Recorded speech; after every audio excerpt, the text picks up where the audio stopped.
Olá, gente, aqui é Padre Joãozinho, esse é o programa Rema, aqui pela TV Evangelizar, hoje gravado aqui na ESIC, a nossa faculdade e colégio, na Vila Auer, em Curitiba.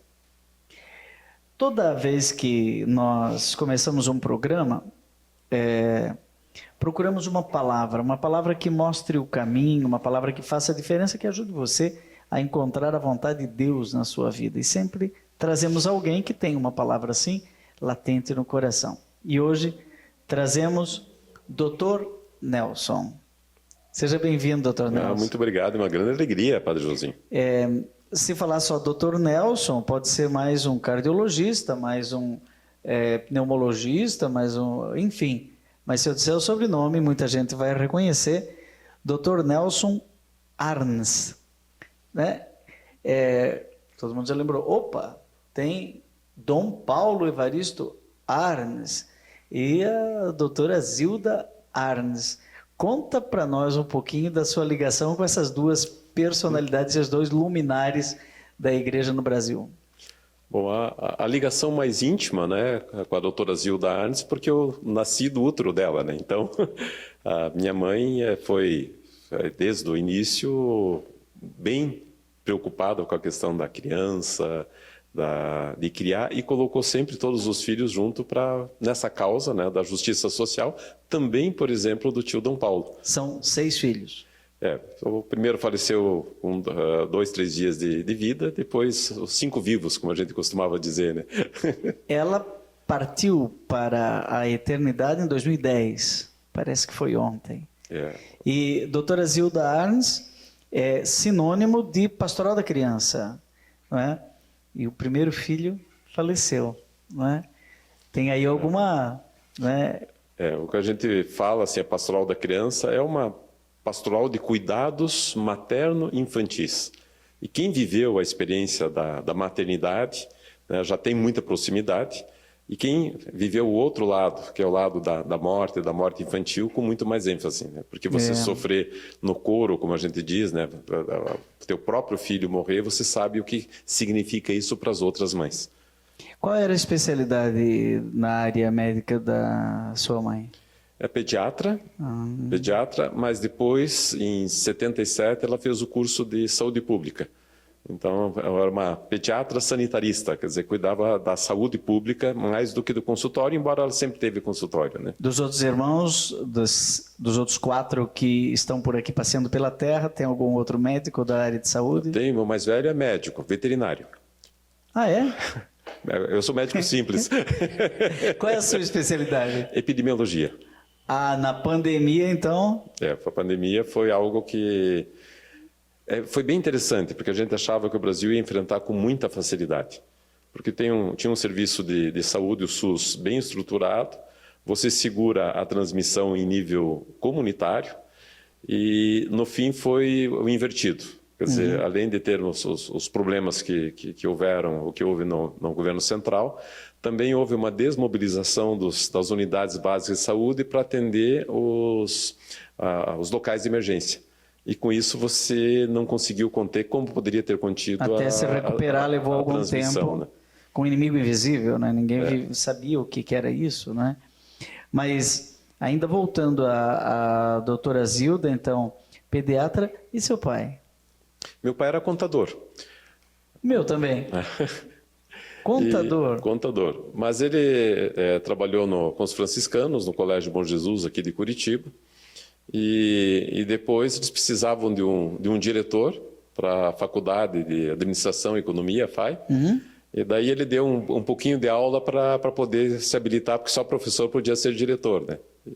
Porque a aula não era bem a característica dele, mas a questão da administração foi uma época de grande crescimento na Faculdade dos Franciscanos. E ele ainda vive ou está junto de Deus? Não, ele faleceu quando eu tinha 12 anos. Nossa, bem novinho. Foi... Então a doutora Zilda perdeu o primeiro filho, depois teve mais 5 e perdeu... Bom, então perdeu, ela ficou viúva jovem, não é? Isso, e daí a minha irmã caçula, né? Ela era bem pequena, então não tinha 5 anos de idade, Foi para uma viúva com 5 filhos, mais uma irmã adotiva, que a gente também agregou à família. Então, foi um momento bastante complicado. Então, são 6, na verdade, né? E 2 histórias assim interessantes que eu não sabia. E você nasceu em Curitiba. Nasci em Curitiba. Mas a sua mãe é catarinense. Sim, Forquilinha. Forquilinha. Forquilinha é a região de Criciúma, por ali assim? Isso. Mais no sul, quase à beira-mar. É uma região muito bonita, não é? E pouco conhecida também. Ali também, então, nasce o Dom Paulo Evaristo Arns, que depois se tornou o conhecido arcebispo de São Paulo, cardeal, né? E além do Dom Paulo e a doutora Zilda, eram quantos filhos? Eram 13. 13 filhos. 13 filhos. E além dos 2 que são famosos, tem algum outro que teve uma projeção ou alguma coisa que mereça destaque aqui para nós? Se você pensar, o primeiro destaque é o número de religiosos na família. Ah, sim? Quantos? Porque eram 3 irmãs freiras, né? Irmãs escolares de Nossa Senhora, e Dom Paulo 3. e o Frei Crisóstomo franciscanos. Então, Frei Crisóstomo? 5. Isso. Também franciscano? Também franciscano. O FM, né? O FM. E o Frei Crisóstomo é vivo? Não, já então faleceu. Os 3 estão festejando lá no céu. A família é Arns mesmo? Sobrenome Arns? Agora temos 2 tios que sobraram dessa turma toda. Desses 13 tem 2 vivos. Idosos, com 90 quantos? 96. 96. E 88. 88. E a gente sabe do grande amor de Dom Paulo pelos pobres, pela causa difícil de defesa das pessoas em situação de vulnerabilidade, e conhece a doutora Zilda da Pastoral da Criança, né? Como surgiu? Ela que criou a Pastoral da Criança ou ela já existia e ela se integrou? Como que foi? Não existia. O que aconteceu é que Dom Paulo foi para uma convenção mundial pela paz, em Genebra. E lá encontrou com o diretor de saúde, James Grant, do Unicef, que tinha uma tecnologia para salvar milhões de vidas, que era a reidratação oral, que depois aqui virou soro caseiro. Só que eles não aquela colherzinha, com um pouquinho de açúcar e um pouquinho de sal. Super simples. Que não conseguia chegar aos pobres. Então o James Grant falou para Dom Paulo, a gente sabe que a igreja no Brasil consegue chegar aos pobres, precisa envolver a igreja nessa causa de salvar vidas. E daí quando Dom Paulo voltou ao Brasil, ele conversou, olha, eu tenho uma irmã pediatra sanitarista que pode começar esse processo. E quando ela começou, porque ela era funcionária pública aqui, concursada da Secretaria de Estado da Saúde, isso, da Secretaria Estadual. Ela tinha saído de Forquilinha e vindo para Curitiba por quê? Para estudar. Para estudar. Aqui que ela conheceu seu pai? Isso. Entendi. Então ela veio no 2º grau, que seria hoje, né? E daí a ideia básica... Que ano mais ou menos isso que ela vem para cá? Ela tinha 12, 13 anos. Nossa! Então, ela veio estudar em teu internato de freira, alguma coisa assim? Isso, ficou, mas aí o tio comprou o avô comprou uma casa em que os irmãos ficavam juntos. Ah, tá. Os 13? Não. Aí se separaram. Porque os que foram religiosos já estavam no convento. Entrava, né? De pequeno, né? Naquela época era seminário menor. Ela devia ter o quê? 15 anos, 16? Eu acho que até um pouco mais nova. Então é na década de 50, é isso? Isso. Entendi. E aí, conta essa história pra gente. Bom, então a questão de colocar a igreja, né, a serviço de salvar vidas, a mãe começou a fazer esse projeto, mas a ideia era elaborar o projeto e entregar para alguém executar. E daí na época foi discutido aquela... digamos assim, a igreja é um tanto morosa para assumir novos projetos. E ela foi colocando e deu certo, até que resolveram, então, fundar a Pastoral da Criança. Mas a Pastoral da Criança, como ação, começou em 83, e o CNPJ, a estrutura jurídica, veio bem mais tarde. Acho que foi em 95 que aconteceu essa estrutura jurídica. É das poucas pastorais da igreja no Brasil que tem CNPJ, viu? Você sabia disso? Eu sei porque eu fiz um estudo aí sobre a dimensão jurídico-civil das pastorais, e a Pastoral da Criança tem um case modelo, né, de uma pastoral, porque até precisa de convênios, né, e ela está meio limítrofe entre pastoral, ONG, né, ou não? É que hoje, se você olha, assim, ela foi criada pela CNBB e tem um vínculo estatutário com a CNBB. Isso. A ponto que quem nomeia a diretoria, né, é a própria CNBB. Óbvio que há uma consulta às coordenações estaduais, mas quem tem o poder de nomear é a Conferência. É uma associação ou organização religiosa? Associação. Ah, associação. Mas goza de filantropia? Tudo sim, certinho. Todas essas imunidades, tal, já há bastante tempo. E tem convênios com o Ministério da Saúde já há mais de 40 anos. Então, começou com apoio principalmente do Unicef e logo em seguida provou, né, porque o convênio público te dá a chance de fazer muito mais. Na época até alguns criticavam, não, que não pode uma pastoral receber recursos, né? E a mãe, a doutora Zilda, falava, escuta, mas os hospitais de padres e freiras não recebem recursos para fazer cura? Por que não podem receber recursos do governo para fazer a prevenção, né? Que é muito mais eficiente e muito mais barata. Isso foi uma discussão, inclusive, na época de Dom Luciano Mendes de Almeida, na CNBB, né? Interessante isso. Não é um hospital, mas prevê. Prevenir. E aquela criança que não teve a desidratação é um custo a menos, porque ela não vai ter a desidratação, senão ela vai cair no hospital. A criança que não recebe vacina vai dar muito mais custo, senão até morte, dentro do hospital. Tem números, doutor Nelson, tem números assim, quantitativos, né, do desempenho da Pastoral da Saúde, do resultado que ela representa em termos de prevenção? Sim, inclusive a revista Lancet, há uns 10 anos atrás, teve um artigo em que colocou que entre os maiores efeitos da redução da mortalidade infantil no Brasil estava a Pastoral da Criança. Quer dizer, teve um serviço muito forte do governo, né, quando começou a questão de tirar, porque antes era só hospital, em 1983 você não tinha praticamente, eram pouquíssimas vacinas e não existia nem a questão de acompanhamento de peso e isso nas estruturas, inclusive em uma cidade rica como Curitiba. Eram pouquíssimos os postos de saúde, hoje chamadas unidades básicas de saúde. Então, essa prevenção não existia e acabava as crianças no hospital. Por exemplo, quando eu fiz medicina, isso em 87, 88, aqui no Hospital de Clínicas, o Dr. Israel Kate, que era o chefe da pediatria, baixou uma norma que na UTI pediátrica, 14 leitos, no máximo 10 para crianças com desidratação. E ele explicava no ofício, porque se aqui é um hospital-escola, vocês precisam aprender outra coisa. Então, todas as vagas de UTI ocupadas com crianças desidratadas. Depois da campanha do soro caseiro, que as mães absorveram, né, a ideia, o conhecimento, o manejo da diarreia, eu encontrei com o Dr. Navantino, que era o presidente da Sociedade de Pediatria, no aeroporto. Ele falou, Nelson, você sabe que apareceu uma criança desidratada no Hospital de Clínicas lá de Belo Horizonte. A gente chamou todos os estudantes de medicinas, residentes e tal, porque foi o primeiro caso que apareceu em 5 anos, ninguém sabia o que era uma criança desidratada. Quer dizer, você saiu de uma posição que era todas as vagas da UTI para isso, para passar um curso de medicina sem ver uma criança desidratada. Por quê? Porque o que é essencial, isso tanto Dom Paulo quanto a mãe, a doutora Zilda, defendiam muito, é acreditar nas pessoas, no pobre, né, na família, na mãe, porque eles são capazes de fazer mais do que, inclusive, todos os médicos juntos.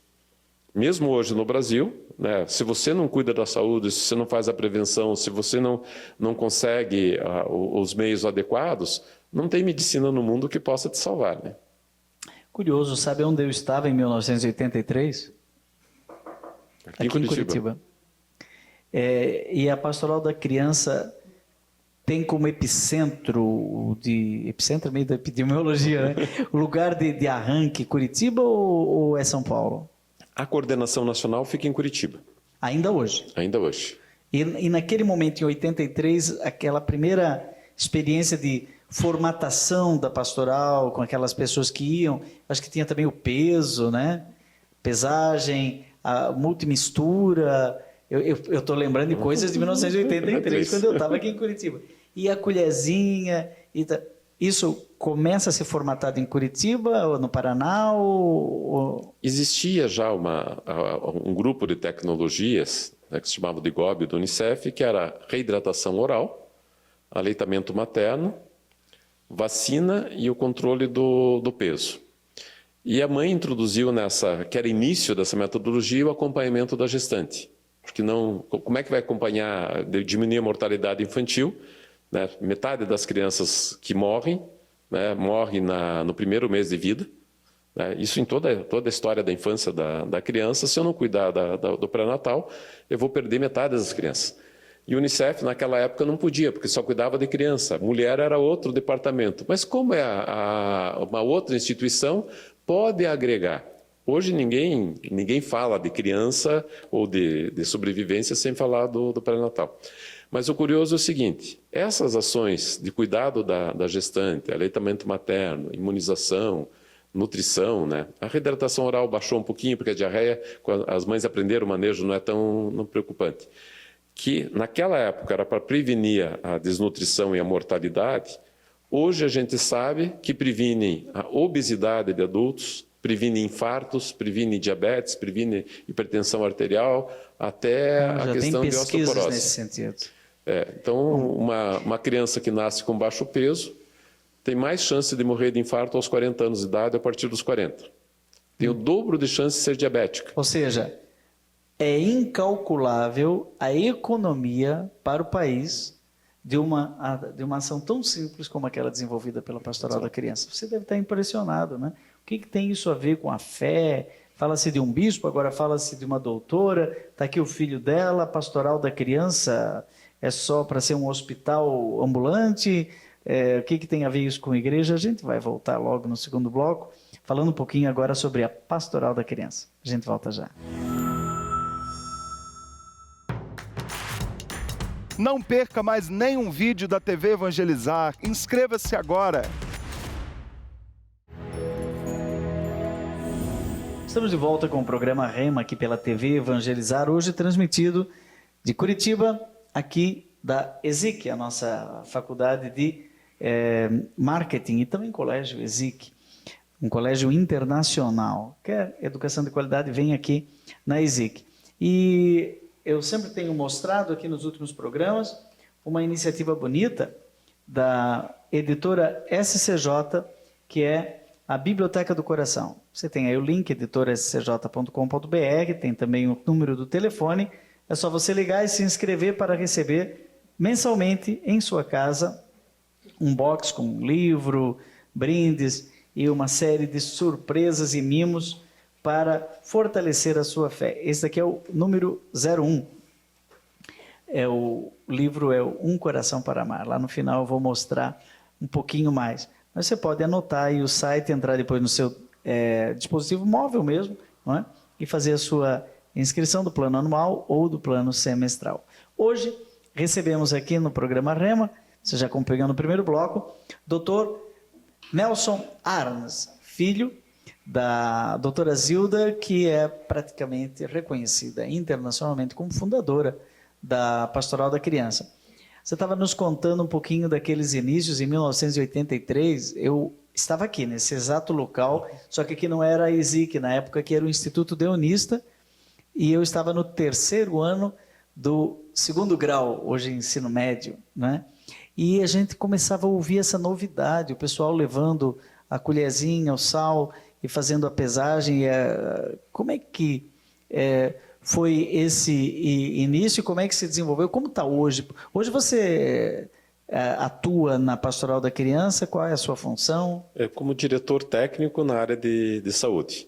Porque formalmente, para ter um convênio com o Ministério da Saúde, que a gente tem um bom convênio, você precisa ter um médico responsável. Você é esse médico? Eu sou esse médico. Agora, você falou do soro caseiro, você sabe que é um professor hoje da Universidade de Harvard, que acompanhou a criação desse processo de reidratação oral. Tinha na Ásia muita cólera, uma diarreia imensa, daquelas de baldes, as macas tinham até um buraco no meio para pôr um balde embaixo de tanta diarreia. E como não havia o soro para colocar na veia das pessoas o tempo todo, eles escolhiam os casos que tinham salvação para tentar dar o remédio, né? A reidratação. E os outros iam para uma outra ala do hospital, para morrer, que não tinha jeito. E daí eu aprendi com o consultor do INCEF, Oscar Castilho, uma freira, né, falou, mas eu não posso fazer nada, só deixar o pessoal nessa ala do hospital para morrer. Perguntou para o médico lá, o que vocês colocam nesse sorinho que vai aqui na veia? É água com sal. Daí ela começou a dar água com sal para o pessoal lá. Daí não gostavam. Daí ela colocou açúcar. E depois de um tempo, o médico observou, mas o pessoal lá que estava para morrer está salvando mais, até mesmo do que aqueles que estavam recebendo o soro na veia. E o que você está fazendo? E a partir de estudos, então eles perceberam a proporção era uma porque parte... a colherzinha é diferente, né? O tamanho. Isso. Isso tem um estudo para 7 vezes mais açúcar do que o sal, que é o que se faz funcionar no intestino. O pequenininho é sal. O grande é açúcar. Então, descobriram que era a maneira que no intestino o açúcar puxava junto o sal puxava a água e a pessoa se reidratava. E foram mais de 1 milhão de pessoas salvas, né? Isso no século passado, simplesmente com essa solução. Teve mais prevenção de mortes pelo soro caseiro, né, a reidratação oral, do que por toda a medicina em conjunto daquela época. Porque era uma barbaridade o número de mortes. No Brasil chegava cólera e outras diarreias. No Brasil a gente não tinha cólera, mas chegava a ter 50 mil mortes de crianças por diarreia a cada ano. E você vê, na hora que se entrega esse conhecimento para a mãe, para a família, e a família maneja, ela tem, assim como o aleitamento materno. O aleitamento materno sabe que previne câncer, previne obesidade, previne uma série de doenças já na juventude e depois. É hoje a tecnologia que tem maior efeito sobre a saúde do que, mais uma vez, todos os remédios juntos. E do que depende? Depende da mãe. Então, o que a gente... A mãe é um hospital, então. É mais do que hospital. Faz mais do que hospital. E quando, óbvio que tem doenças que você precisa, mas são as exceções. E se você consegue ter uma gestação saudável, a criança ter um bom parto, aleitamento materno, a tua chance de não ficar doente, de ser um idoso saudável, é muito maior. Eu me lembro de há mais de 10 anos, saiu um artigo nos Estados Unidos, que eles queriam saber por que o idoso, tinha idosos que ficavam de cama e outros idosos que eram ativos. E estudaram, lá idoso com mais de 70 anos, e perceberam que aqueles que tinham nascido com um bom peso, acima de 2,5 kg, tinham uma chance 30% menor de ficar de cama. Daí você fica pensando, puxa, mas é 9 meses na barriga da mãe. O camarada vive mais 70 anos. E você consegue medir um efeito tão forte se a pessoa está de cama ou não a partir dos 70 anos de idade, como é que foi a gestação. Então, a cada dia a gente percebe mais, e daí vem a questão da pastoral da criança, né, que fazia para diminuir a mortalidade, diminuir a desnutrição. Hoje a gente sabe que é para o idoso ficar saudável, para ser um idoso ativo. Porque imagine, você prevenindo a diabetes, hipertensão, osteoporose, tendo um rim e um fígado funcionantes, a tua chance de ter uma velhice saudável é muito maior. E isso é feito dentro da família. Então, entregar esse conhecimento para a família, para a mãe absorver, é a essência do que a doutora Zilda fez dentro da pastoral da criança. E hoje ela está ramificada assim em todo o Brasil? Existe fora do Brasil também? Como que é? São 2.300 municípios, né, no Brasil. Eu gosto muito da pastoral da criança da Bolívia. Ah, tem lá? Tem lá. E é impressionante, a irmã Elza, com as líderes, até eu estive no encontro internacional em Corumbá, era Brasil e Bolívia, e elas deram um show no uso do aplicativo para celular, que todos vocês podem baixar em casa, mas usando com todo o potencial, porque na hora que a família recebe essa informação e a família usa, é muito melhor do que vir alguém contar o que você deve fazer. É pastoral da criança? Pastoral da criança, para Android. Ah, aqui nesse não tem. Mas daí você pode entrar no site da Pastoral da Criança, né? pastoraldacriança.org.br, e tem todas as informações lá. Entendi. E é muito importante, por quê? Porque se você consegue, a gente até fez a experiência, né, junto com o Dom Wilson, que é da sua congregação. Wilson Basso. Isso, lá em Imperatriz do Maranhão. Então, a gente foi para a comunidade, Dom Wilson é muito pé no chão, né? Você conversa com as mães, e eu estava com o Dom Wilson numa comunidade, e daí eu perguntei para a mãe, quando a sua filha fica doente, a filha pequenininha, né, o que você faz? E ela respondeu, eu googleio, procuro no Google. No bairro mais pobre de Imperatriz, Maranhão, divisa Tocantins e Pará. E daí eu falei, você não dá certo. Ah, daí eu vou para a unidade básica de saúde. Ah, e daí? Daí eu faço tudo o que o médico falou. E eu, de brincadeira, olhei para ela e fiz assim, não. Ela olhou assim, faço tudo o que o médico falou, né? Eu olhei bem no olho dela e falei, não. Por que você acha que eu não faço o que o médico falou? Eu falei, não, você faz. Me conta o que você faz antes de fazer o que o médico falou. Ela pôs a mão na cintura, chacoalhou a cabeça, daqui a pouco parou, começou a ficar vermelha de baixo para cima.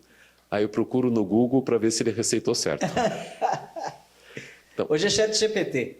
Também, mais fácil ainda. Daí você pergunta, mas você não entrou colocando com essas informações? Falar, já, fake news. Uma vez eu passei uma fake news, tive que pedir desculpas e coisa. Falei, se você tiver acesso ao material aqui dentro do seu aplicativo aprovado pela Organização Mundial de Saúde, pela Sociedade de Pediatria, pelo Ministério da Saúde, é bom. Funciona sem internet, baixou, você pode usar. Então eu quero. E mesmo em outras áreas pobres, que a gente andou, região da Brasilândia, Vista Alegre, em São Paulo, uma favela muito complicada, sem saneamento, sem água e tal. Em outras regiões do Brasil, o que a gente vê? A gente até oferece material educativo para a mãe em papel, e ela, na Brasilândia, perguntou, mas tem no celular? Tem, então pode ficar. Eu fiquei, puxa, mas é um material tão bonitinho, a gente caprichou tanto, com cartelas e tal. E em Campo Grande também, nas favelas que a gente andava por lá, né, na Cidade de Deus 3, na Jardim Noroeste, a gente observando onde é que você coloca numa favela o teu documento. É em um plásticozinho em cima do guarda-roupa para a criança não pegar, porque não tem espaço, e quando chove tem que estar no plástico porque a casa não é a prova d'água. Então, esse tipo de documento não tem, mas todo mundo está com o celular na mão. Agora, o mais interessante, a gente fala que o pessoal não lê. Eu também achava que o nosso material estava muito longo. Na primeira visita nessa área pobre lá da Brasilândia, São Paulo, a gestante, e eu conversando com ela, 6º mês de gestação, ela tinha 4 aplicativos. Daí eu mostrei isso daqui, interessante. E daí eu falei, leia a primeira semana de vida. Ela olhou, mas eu estou de 6 meses? Falei, depois que nascer não dá mais tempo. Aí ela começou a ler, de fato, depois que a criança nasce, né? Eram 8 parágrafos de aleitamento materno, ela leu tudinho, voltou para problemas comuns da amamentação e tal, foi pesquisando, olhando dentro do processo, e daí começou, mas tem sobre isso? Falei, não. E sobre aquilo? Não. Não. Daí ela olhou bem para mim, devia ter. Lá no UBS da Cafeteira, que também é uma área pobre de Imperatriz, conversando com uma gestante, mostrou, escuta assim, mas meu sobrinho tem uma doença, daí eu descobri que era doença celíaca, tem isso no aplicativo? Eu falei, não, devia ter.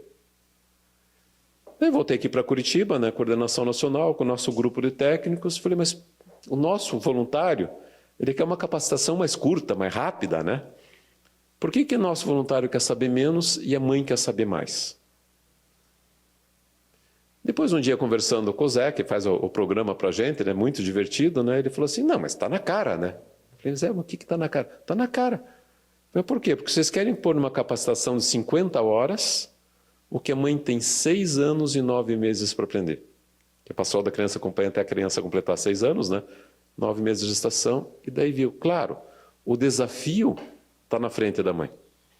Ela vai ler sobre a criança de 1 mês, ela tem 1 mês inteiro para ler sobre a criança de 1 mês. Ela não vai ler sobre a criança de 5 anos. Daqui 5 anos muita coisa mudou. E aí a gente percebeu dessa nova possibilidade, e que está muito em consonância com o que o Papa Francisco pede, né, até no Dia dos Pobres do ano passado, ele falou assim, olha, a gente tem que criar estruturas, voluntariados e tal, mas os nossos projetos, o pobre não pode ser só quem recebe. Ele tem que estar dentro, junto da construção e tem que ser protagonista dessa construção da sua própria vida e da solidariedade no entorno. E, olha, eu estou na Coordenação Nacional desde 1990. Fui missionário leigo no Maranhão e depois vim para cá. Você está com que idade? Eu vou fazer 60 no ano que vem. Eu não acredito que eu sou mais velho que você. Duas cabeças brilhantes, né? Eu estou com 60, meu caro. Mas você parece mais experiente. E daí, continua, que está interessante. Então, o que a gente vê, primeiro um pressuposto que a mãe o jovem não lê. Eles leem muito, mas leem o que interessa e a criança é o desafio. E até, então, a nossa proposta na época foi, vamos inverter um pouquinho o jeito de atuar da pastoral da criança. Por quê? Porque se eu tenho uma mãe que tem tempo, porque ela tem 6 anos para ler, até a criança completar 6 anos, e a nossa líder gosta de formar rede de solidariedade, então vamos empoderar essas mães, né, fazer com que o que Jesus nos pede o tempo todo, né, das pessoas serem protagonistas. Isso. A gente fala, Jesus não quer ovelhas, ele quer pastores. Né? Até tinha foi pastor protestante, né, falava assim que ele chegava na igreja dele, olhava assim para dentro da igreja, velhas, porque só tinha as mulheres senhoras, né? E daí falava assim, amém, amém, mas não é esse o papel. O papel é que cada um seja protagonista em ajudar o outro. Nós somos chamados para ser discípulos missionários. E a gente vê quanta capacidade esse pessoal tem. Tem gente que tem medo de trabalhar em favelas, acha que é muito perigoso. Até a experiência que a gente fez com a USP em São Paulo foi muito divertida, porque a gente está trabalhando naquela área. Daí pedi para o professor Volney, que era o coordenador de nutrição da USP na época, olha, a gente quer fazer um levantamento do peso, a altura dessas crianças aqui, né, uma região que é para ter 2, 3 mil crianças. Você consegue voluntárias para a gente? Não, vou conseguir. Conseguiu 6. Como é que faz para chegar lá? Pela primeira vez eu vi no Google Maps que a gente chegava, tinha áreas alaranjadas, dizendo área de acesso restrito, ou alguma coisa parecida, pelo controle do narcotráfico, né? E eles com meio receio para subir e tal, daí eu peguei o ônibus, desci em Osasco, daí uma das que ajuda a gente, mestranda, era de Osasco, eu falei, pega a camiseta aqui da pastoral. Ela pegou na quinta-feira, o grupo do WhatsApp silenciou, a gente não perguntaram mais nada, era quase 9 horas, quando a gente combinou de conversar, eles não mandaram dizer se vinha ou não vinha, como é que encontrava, né? Porque a gente queria acompanhar para apresentar, chegaram.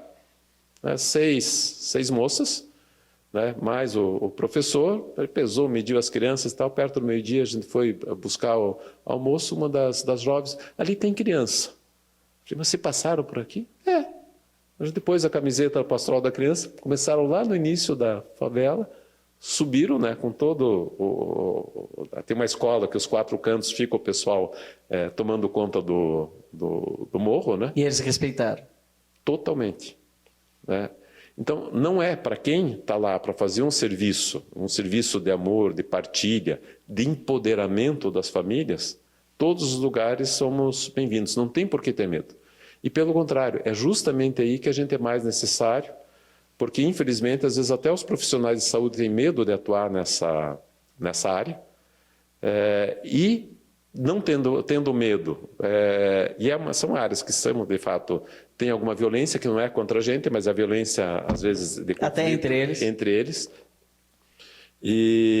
Mas, para quem sabe e conhece, mora no local, já sabe quando vai acontecer os problemas. E aí, vem um desafio para vocês também, para fazer como o Dom Wilson está fazendo lá em Imperatriz. Ele juntou as diversas universidades, colocando as universidades, estágios, extensão universitária, para ir junto com a pastoral da criança para esses locais, onde o estudante, é obrigatório extensão universitária, 10% da carga horária, né? Vai e conhece esse processo. E faz o que as meninas lá da USP, da nutrição, fizeram. Quando terminaram aquela tarde, né, manhã e tarde, que a gente ficou pesando, medindo as crianças, quando é próxima? Mês que vem, eu volto. Gostaram? Muito. Por quê? Porque eles perderam o medo, viram, como outros falam assim, puxa, mas são gente como a gente? E são. Tem as dificuldades maiores do que a gente, tem um esforço, tem uma solidariedade tremenda entre eles. E é um espaço muito interessante. E levando os estudantes até lá, o que você consegue? A gente até está hoje em reunião com a Universidade Federal aqui do Paraná, a professora Cara, do design. Falei, eu quero envolver os alunos. Por quê? Porque daí eles vão trabalhar mais 30, 40 anos para a gente pode até ter passado para outra vida, porque nessa época de formação, você teve esse contato, esse encontro direto com Cristo, você viu que o que você está aprendendo vai fazer diferença na vida. A hora que tiver um concurso público, eu quero lá. Aí já não é só uma profissão, é profissão de fé. De fé, e você vai trabalhar, quem está se formando hoje, no mínimo 40 anos vai trabalhar. É verdade. Gente, nós estamos aqui entrevistando o Dr. Nelson Arnes, filho de Zilda Arnes, fundadora da Pastoral da Criança. No final vamos falar um pouquinho mais sobre medicina, profissão e fé. Vamos fazer um breve intervalo e a gente volta já já. Ei, lá no YouTube, dá um joinha lá, ó. E ao mesmo tempo se inscrever. Vai lá. Será um grande prazer ter você como parte da família na rede social. Estamos de volta para o último bloco dessa deliciosa conversa com Dr. Nelson Arnes, filho de Zilda Arnes, eu esqueci de perguntar o nome do seu pai. Aloísio Bruno Neumann. Aloísio. Então, o Aloísio e a Zilda. Ele contador e ela pediatra. E o filho ficou epidemiologista. Epidemiologista ou epidemiologista? Epidemiologista. Epidemiologista. E qual é a área de atuação de um epidemiologista? Eu não imagino que eu fosse consultar um epidemiologista, só na pandemia, né?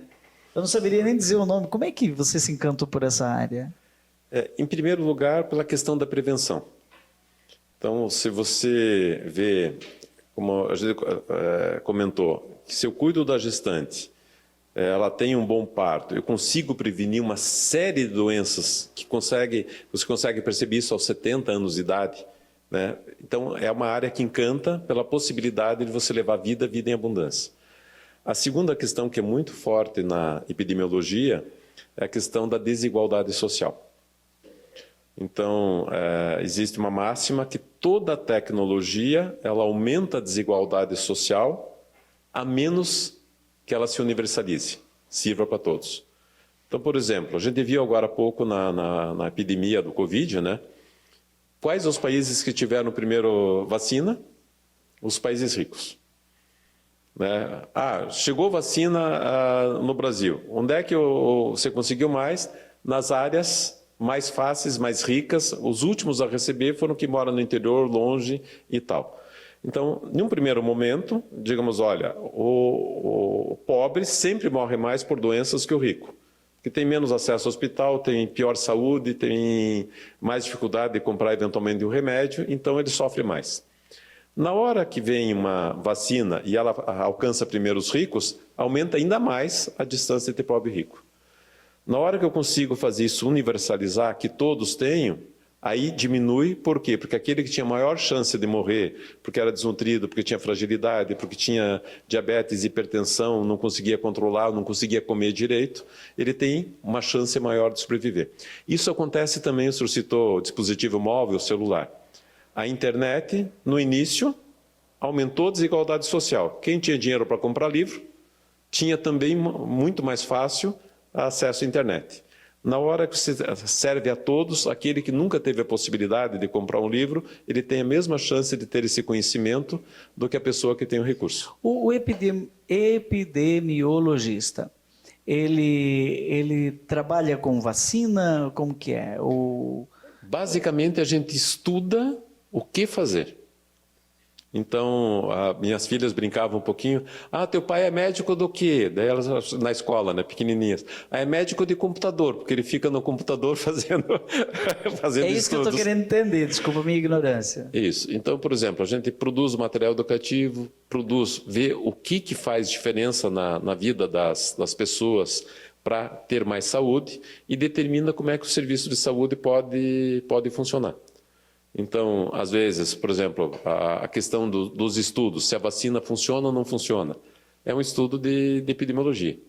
Então, a Fundação Fiocruz, ali é um bolsão de epidemiologistas que ficou esse nome ficou famoso durante a pandemia, né? Fulano de tal, até tem uns nomes famosos, né? Que todo mundo colocava a esperança e ia lá conversar. Escuta, quanto tempo a vacina vai ou não vai, qual é a porcentagem, né? Então, vocês estiveram em evidência durante esse período, porque normalmente ninguém vai num consultório de epidemiologia. Não, nem tem. Nem tem. Você não tem consultório? Não. Não? Não. Bem no início de carreira, quando trabalhei no Maranhão e tal, a gente atendia tudo, e tudo mesmo. Porque daí era clínico geral. Mas, por exemplo, durante a pandemia, a gente fez, junto com a Universidade Federal de Pelotas, estudos de quem o vírus estava afetando mais. E aí a gente começa a perceber as diferenças na primeira rodada, depois que os indígenas estavam sofrendo mais do que o Brasil, depois vimos que estava locais que a gente achava que ia ter uma imunidade permanente, estava tendo reinfecção. Então, todos esses estudos foram feitos para direcionar qual que é a capacidade de resposta. Outro dia surgiu um que foi bem interessante, ainda precisa um pouquinho mais de estudos, que ficaram estudando máscaras, né? Máscara funciona, não funciona, mas peraí, ela não pode deixar passar o vírus, mas daí se ela é muito dura, o ar escapa pelo lado. Surgiu agora no estudo que o nariz da gente, ele possui gotículas, né? Que quando você respira, ele prende o vírus. Então o vírus fica preso como se fosse uma vesículazinha, entra lá, e daí menos vírus entra, o organismo consegue se defender. Só que no inverno, o nariz fica gelado, né, não circula tanto sangue, produz menos dessas vesículas, e daí o vírus entra em grande quantidade no organismo. E daí primeiras barreiras de defesa não conseguem fazer, e o vírus se multiplica rapidamente e faz uma doença mais grave. E daí o que eles concluíram? Que a máscara, quando você faz, você respira o mesmo ar, o nariz esquenta, produz então não é a máscara, é o calor. Não é a barreira física, mas a possibilidade do nariz funcionar direitinho e segurar a primeira barreira. Tanto faz a máscara cara ou barata, se ela esquentar o nariz... O nariz, nas áreas frias, ele tem um efeito grande. Então, esse tipo de estudo, para você entender, puxa, mas o pessoal usou máscara e funcionou. Mas eu testo em laboratório, parece que escapa o ar. Então, eu estou tendo a impressão, doutor, que a medicina, nós já falamos isso lá no primeiro bloco, via de regra está um pouco habituada a curar a doença e não de cuidar da saúde. Mas a epidemiologia, ela está focada em garantir saúde, né? Então, a pastoral da criança... não cura, não é?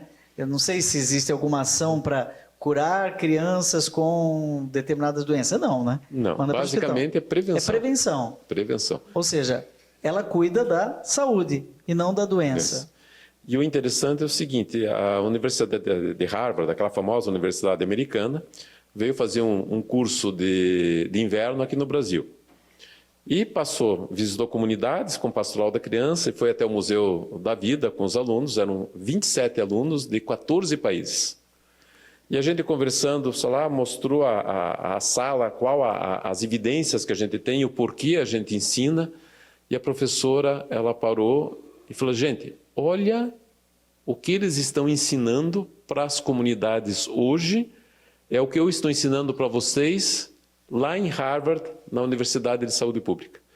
Então, o outro papel que a gente tem dentro de combater essa desigualdade é o quê? Eu preciso que esse conhecimento, que quem tem capacidade de leitura, ou seja, porque tem uma melhor escolaridade, porque tem acesso à informação, que chegue também aos mais pobres. E a gente conseguiu um nível de excelência em parcerias com universidades, Organização Mundial de Saúde, próprio Ministério da Saúde, que às vezes você, dentro da pastoral da criança, no aplicativo, você fica sabendo antes mesmo que até uma parte dos médicos. Porque na hora que você tem uma evidência consolida no Ministério da Saúde, você já tem essa resposta dentro do aplicativo da Pastoral da Criança. Até isso chegar a todos os rincões do mundo, ou do Brasil, demora um pouquinho. A gente viu quando mudou o tipo de sulfato ferroso, que dá para toda criança e gestante, né? Fizemos reunião junto ao Ministério da Saúde, concluiu, vai ser lançado. Na mesma semana a gente já disponibilizou. Eu estava no interior de Campo Grande, né, conversando com a comunidade de saúde, e um novo mecanismo aqui. Não, mas não é isso, não. Isso aqui foi lançado na semana passada, os nossos líderes já estão recebendo. Mas não chegou o protocolo ainda, mas vai chegar, né, porque essa informação é muito dinâmica. Durante a pandemia, o mundo se voltou para a prevenção por uma questão de sobrevivência, não é? Apesar de que nós tivemos aí um triste fenômeno de negacionismo, não é? Que me parece com aquela avestruz que então coloca a cabeça embaixo da terra e diz não está acontecendo nada, mas não tem como negar, né? Estava acontecendo e muita gente morreu. Eu encontro pessoas ainda que não se vacinaram, né? Nenhum tipo de vacina, né? Estão vivas e conheço também aqueles que não se vacinaram e morreram, né? Sobre isso não acho que nem vale a pena muito a gente conversar, porque a resposta é óbvia, né? Mas algumas pessoas dizem assim: olha, aquela pandemia nos chegou sem mandar aviso prévio, mas existem outras nos rondando. Isso é verdade? Existem outras possibilidades pandêmicas com as quais a gente teria que se preocupar? Pode se repetir o quadro de 2020? Pode, e vai. A gente precisa saber quando. Mas às vezes a gente fala, desse exemplo eu gosto de dizer assim: o fulano não tomou vacina e não aconteceu nada, o outro tomou vacina e morreu. Eu falei, olha, tem gente que fura sinaleiro a vida inteira e nunca aconteceu nada. E o cara que não furou sinaleiro, veio que furou, bateu e ele morreu. Daí eu vou recomendar que fure o sinaleiro, porque aconteceu um caso de... Não, a tua probabilidade de você morrer furando sinaleiro ou sem tomar vacina é muito grande. Só que no Brasil, como ele teve um histórico muito forte de vacinação, as pessoas, até um tempo atrás, que não tomavam vacina, elas eram protegidas pelos que tomaram vacina. Como é que funciona isso, né? Eu conheci um funcionário do Ministério da Saúde que ele teve paralisia infantil e pegou 2 dias antes de completar 2 meses de idade. A mãe ia aplicar vacina, mas não estava na faixa etária ainda de tomar. Como o vírus estava circulando na comunidade, a criança sem vacina e com baixa imunidade, ele pegou. Se todas as crianças tivessem tomado a vacina, o vírus não teria como chegar a essa pessoa. Seria protegido? Seria protegido porque não tem como circular. Porque assim, alguns negacionistas são protegidos. Esse é o jeito que o negacionista é protegido, ou era. Porque à medida que você vai aumentando o número de negacionistas, tem mais gente que pode pegar a doença e a probabilidade de alguém chegar até você é muito grande. Esse vírus veio da China e de repente estava aqui e aí uma nova variante e tal. Quando você diz assim, e vai, aí me deu um calafrio aqui, né? Acho que todo mundo que estava por aqui, porque ninguém gosta nem de lembrar. Acho que a gente tem um mecanismo de defesa do ego, que é a negação do que foi triste. Assim, até a amnésia, né? A pessoa sofreu um acidente, ela não lembra do que aconteceu.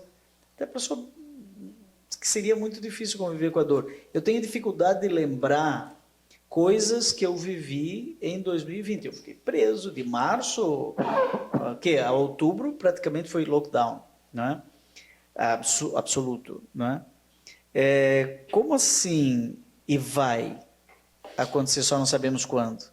Porque você olha o seguinte, cada vez mais você tem convivência com animais exóticos, o pessoal trazendo animais para dentro de casa, e o vírus de animais, vírus selvagens, vai aprendendo a vencer o sistema imune das pessoas, que é uma das hipóteses. Quer dizer, olha, você tem um vírus, às vezes que é da galinha, que é do macaco, ou de outro bichinho, que normalmente não afeta o ser humano, mas de tanto ter a convivência, até por uma questão de evolução natural, o vírus aprende a vencer nosso sistema imune e começa a fazer doença.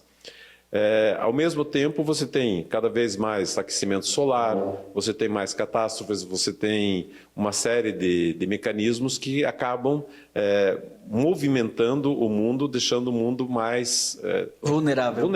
Você vê a situação, por exemplo, dos gaúchos, com excesso d'água, dos amazonenses, agora com a falta d'água que houve um tempo atrás. A seca. Isso impede o acesso à comida, tanto pelo excesso d'água como pela falta. Isso pode, e quanto mais pessoas convivem juntos, a velocidade de avião e tal, antes, quantos meses levava, na época lá de Pedro Álvares Cabral, para chegar aqui no Brasil? Quem saiu doente de Portugal morreu antes de chegar. Agora você pega um avião, antes que a doença se manifeste, você já está no país vizinho. O que existe também é o seguinte, nunca se produziu uma vacina tão rápido na história da humanidade. Verdade. Então, para a próxima questão, os laboratórios já estão melhor equipados para diagnosticar e para fazer a vacina. Mas me parece que havia uma pessoa, não sei se na Inglaterra, estudando isso, sem que estivesse... uma vez eu li uma frase assim, doutor. Quando Noé começou a construir a arca, não estava chovendo. E todo mundo olhava e dizia, está na Bíblia, né? Que sujeito louco!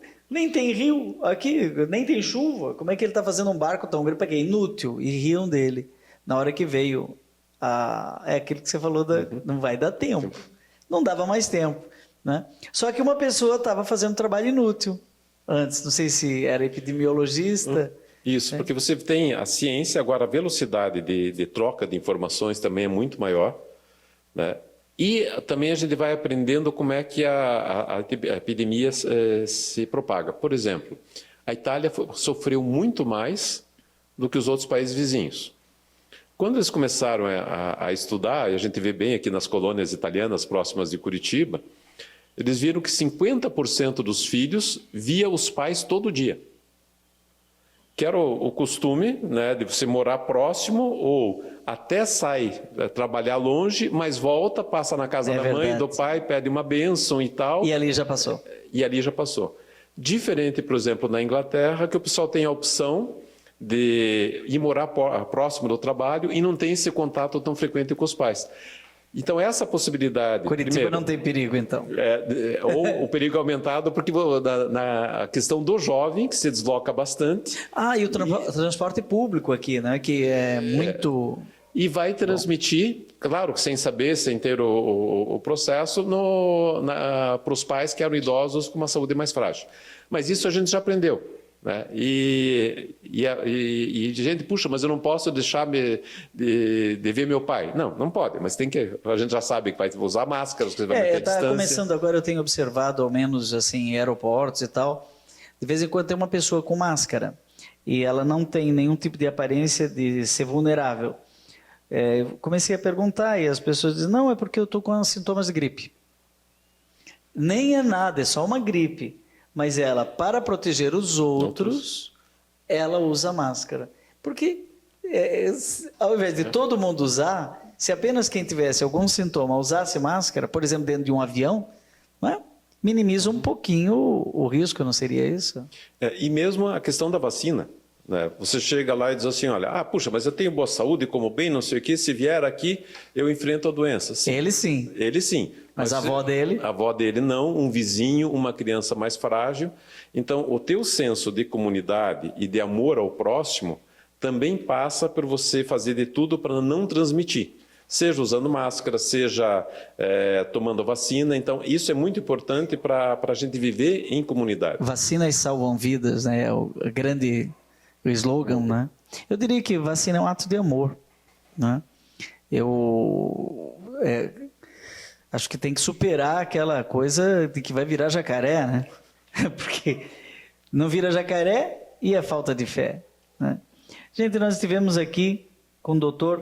Nelson Arns, da nossa querida e saudosa Zilda Arns, do seu Aloísio, dos seus irmãos, e do Dom Paulo Evaristo Arns. Você encontrava com ele de vez em quando? Muito. A gente tinha uma convivência bastante próxima, que Dom Paulo passava as férias com a gente, né, no verão, na praia, aqui na região de Matinhos. E eu também ia muito a São Paulo. São Paulo. E ele sempre foi uma pessoa assim ele gostava, a despedida dele sempre ele segurava a gente pelo braço, coragem, não tenha medo. E daí descrevia quantas vezes a palavra medo aparecia na Bíblia, como Jesus falava para a gente não ter medo. Por quê? Porque às vezes o que acontece no mundo, isso é muito interessante, a Rede Global das Religiões pela Criança me ensinou, se cada um fizesse o que a sua religião prega, o mundo não estaria desse jeito. Olha, com essa nós temos que parar. Vamos repetir. Se cada um fizesse o que a sua religião prega, tanto faz qual seja, Isso. o mundo não estaria desse jeito. Agora, eu preciso ir ao encontro das pessoas que precisam. Porque a gente chama na igreja muito encontro pessoal com Cristo, na pessoa do pobre, na pessoa do faminto, na pessoa do necessitado. Então, tira a gente do próprio comodismo, e desculpe falar assim, mas eu achei muito interessante dentro dessa rede. Uma vez o monge hinduísta da Índia, perguntaram dos jovens, nunca foram tão religiosos quanto hoje. Na Índia, o jovem é muito religioso. Mas ele pega o que ele considera de melhor de cada religião e monta a sua própria religião. Daí alguém perguntou para ele, mas isso não é bom? Não, se ele montar o que é melhor de cada religião, sim. Mas ele monta o que lhe interessa de cada religião. Aquilo que acomoda no que ele quer ser. E ele falou o seguinte, religião foi feita para incomodar. Ou para tirar a gente do comodismo. Da zona de conforto. Da zona de conforto. É aquela questão que você olha assim, puxa, mais confortável estar de luz acesa e ar-condicionado. Falei, peraí, mas o que isso vai dar para o aquecimento global? Quanto isso aumenta da conta de luz do pobre? Não é ópio, não é analgésico, religião. Tem uma frase, com isso eu quero terminar, comungar é tornar-se um perigo. Viemos para incomodar. Exatamente. Gente, estivemos aqui com o Dr. Nelson e agora, Padre Reginaldo Manzotti, é com você a sua experiência de Deus. Semana que vem tem mais programa Rema.